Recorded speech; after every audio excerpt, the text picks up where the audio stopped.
ಮೈಸೂರಿನ ಈ ಗ್ರಾಮದಲ್ಲಿ ನಡೆದ ಈ ಒಂದು ಪವಾಡ ಇಡೀ ಹಳ್ಳಿಯ ಹೆಸರನ್ನೇ ಬದಲಾಯಿಸಿತ್ತು. ಏನಿದು ರಹಸ್ಯ ಅಂತ ಈ ವಿಡಿಯೋದಲ್ಲಿ ತಿಳ್ಕೊಳ್ಳೋಣ. ನೀವು ನಂಜನಗೂಡ್ಗೆ ಹೋದಾಗ ಶ್ರೀಕಂಠೇಶ್ವರನ ದರ್ಶನ ಪಡೆದು ಬರ್ತೀರಾ.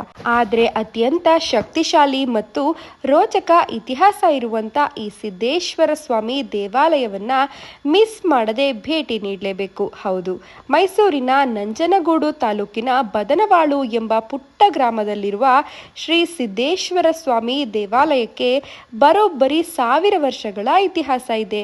ಆದರೆ ಆ ಊರಿಗೆ ಬದನವಾಳು ಅಂತ ಹೆಸರು ಬರೋದಕ್ಕೆ ಕಾರಣವಾದ ಆ ಒಂದು ಘಟನೆ ಇದೆಯಲ್ಲ, ಅದು ಇಂದಿಗೂ ಜನರನ್ನ ಬೆಚ್ಚಿ ಬೀಳಿಸುತ್ತೆ. ಮಾಂಸ ಬದನೆಕಾಯಿಯಾದೀತು. ಹಿಂದೆ ಈ ಊರನ್ನ ನರಸಗುಂದ ಅಂತ ಕರೆಯಲಾಗ್ತಾ ಇತ್ತು. ಒಂದು ಬಾರಿ ರೈತನೊಬ್ಬನ ಕುರಿಯನ್ನ ಕಳ್ಳರು ಕದ್ದು ಅದರ ಮಾಂಸವನ್ನ ಪಾತ್ರೆಯಲ್ಲಿ ಹಾಕಿ ಬೇಯಿಸ್ತಾ ಇದ್ರಂತೆ.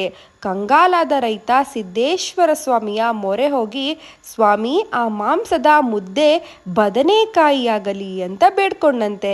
ಪವಾಡವೆಂಬಂತೆ ಆ ಕುರಿ ಮಾಂಸ ಬದನೆಕಾಯಿಯಾಗಿ ಮಾರ್ಪಟ್ಟಿತ್ತಂತೆ. ಅಂದಿನಿಂದ ಈ ಗ್ರಾಮಕ್ಕೆ ಬದನವಾಳು ಅಂತ ಹೆಸರು ಬಂತು ಅಂತ ಈ ಕತೆ ಇಂದಿಗೂ ಜೀವಂತವಾಗಿದೆ.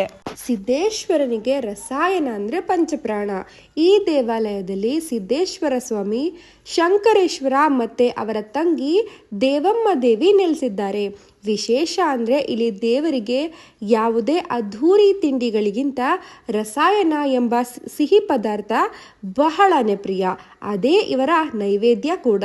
ಭಕ್ತರು ತಮ್ಮ ಕಷ್ಟಗಳ ನಿವಾರಣೆಗಾಗಿ ಮತ್ತು ಮಕ್ಕಳ ಭಾಗ್ಯಕ್ಕಾಗಿ ಇಲ್ಲಿ ಬಂದು ಹರಕೆ ಹೊರ್ತಾರೆ.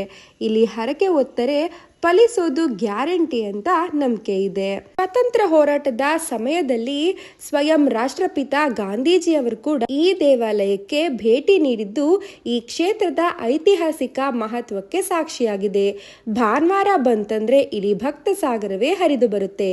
ಸಕಲ ಸಂಕಷ್ಟಗಳನ್ನ ನಿವಾರಿಸಿ ಬೇಡಿದ ವರಗಳನ್ನ ನೀಡಿದ ಈ ಪವಾಡ ಪುರುಷನ ಸನ್ನಿಧಿಗೆ ನೀವೊಮ್ಮೆ ಭೇಟಿ ನೀಡಲೇಬೇಕು. ಈ ವಿಡಿಯೋ ನಿಮಗೆ ಇಷ್ಟವಾಗಿದ್ದಲ್ಲಿ ಒಂದು ಲೈಕ್ ಮಾಡಿ. ಹಾಗೆ ನೀವಿನ್ನೂ ನಮ್ಮ ಚಾನಲ್ಗೆ ಸಬ್ಸ್ಕ್ರೈಬ್ ಆಗಿಲ್ಲ ಅಂದರೆ ಈ ಕೂಡಲೇ ಸಬ್ಸ್ಕ್ರೈಬ್ ಆಗಿ. ಧನ್ಯವಾದಗಳು.